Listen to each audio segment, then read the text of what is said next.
রাসূল সাল্লাল্লাহু বলেছে, দেখো, এক লোকমা যদি হারাম খাদ্য কোনো ব্যক্তি খায় 40 দিন তার দোয়া কবুল হবে না। এক আধ দিন না, 40 দিন। এবং যার রক্ত হারাম খাদ্য থেকে পুষ্ট হয়ে আছে, যার দেহ হারাম খাদ্য থেকে তৈরি হয়ে আছে, এ দেহ জাহান্নামের উপযুক্ত। আল্লাহ রাসূলের হাদিস এটা। আপনি বললে কি করবেন?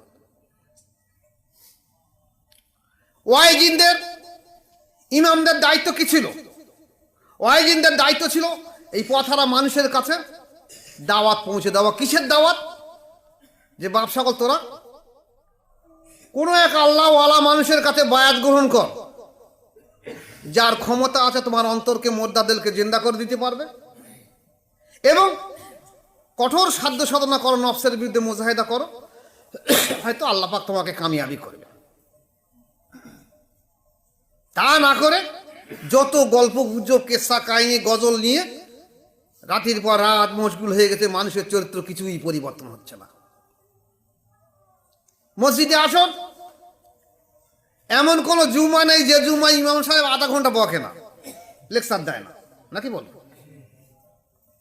লেকচারই তো দিচ্ছে। কি পরিবর্তন হচ্ছে? কি সমাজের পরিবর্তন হয়েছে? অন্তঃশুদ্ধ তাজকিয়া নফস সম্পর্কে বলে না, বাহ্যিক লেকচার দিচ্ছে। আমি একটা গল্প বলেছি, একটা হাদিস বলে বুঝতে পারবেন। রাসূল পাক সাল্লাল্লাহু আলাইহি ওয়াসাল্লাম জুম্মার নামাজে খুতবা দেবেন, উঠেছেন। উঠে বাঁ দিকে তাকিয়ে দেখলেন কিছু মানুষ আছে, তাদের গায়ে পোশাক টোশাক কিছু নেই, টুপি টুপি কিছু নেই, পাগল পাগলের মতন বসে আছেন। মুন্ডা বিরাট ব্যথা, দয়ায় ভরে গেল। মেম্বার থেকে নিচে নেমে আসলেন। সাহাবারা বলি, ইয়া রাসূলুল্লাহ, আপনি খুতবা দেবেন না? মাথা হ্যাট করে চুপ করে তাকিয়ে, সবাই বলছে বাধ্য হয়ে, হুজুর খুতবা দেবেন না? বলছে, ওদের দিকে তাকিয়ে দেখো, ওদের দেখে ওদের দেহতে এমনি কষ্ট লাগে। সাহাবায়ে কেরাম রাদিয়াল্লাহু বুঝতে পারলেন যে রাসূল সাল্লাল্লাহু আলাইহি ওয়াসাল্লাম কি বলতে চেয়েছে। মসজিদ থেকে উঠে চলে গেলেন, সবাই বাড়ি চলে গেলেন। মসজিদ খালি।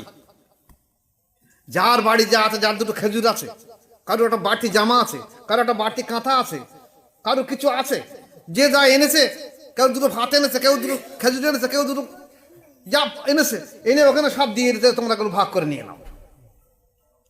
ওরা সবাই ভাগ করে নিয়েছে। হুজুর পাক সাল্লাল্লাহু আলাইহি ওয়াসাল্লাম মেম্বারে উঠে দাঁড়িয়ে হাসতে মিসকি মিসকে, এরা আনন্দ উৎসব করে ভাগ করে নিচ্ছে। ইতি হুজুর হাসতেছে। এবার উনি দেখলেন যারা ভাগ বন্টন হয়ে গেল, সবাই খুশি, সবাই খুশি। এবার নামাজ খুতবা আরম্ভ করতে। তাহলে রাসূল পাক সাল্লাল্লাহু আলাইহি ওয়াসাল্লাম খুতবা মানে কি? লেকচার, যুগ উপযোগী বক্তব্য দেওয়া দরকার ছিল। যুগ উপযোগী, যুগে কি পড়ে যাও।